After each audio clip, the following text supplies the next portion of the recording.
every single day.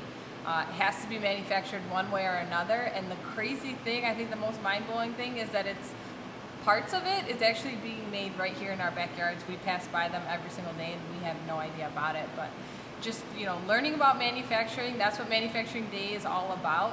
And then seeing how you can play a part in that is just incredible. And I just know, speaking from my true experience, that once I discovered manufacturing, it completely changed my life. So that's why I do what I do and why I'm passionate about it, because I just hope to maybe get somebody else on the train with me.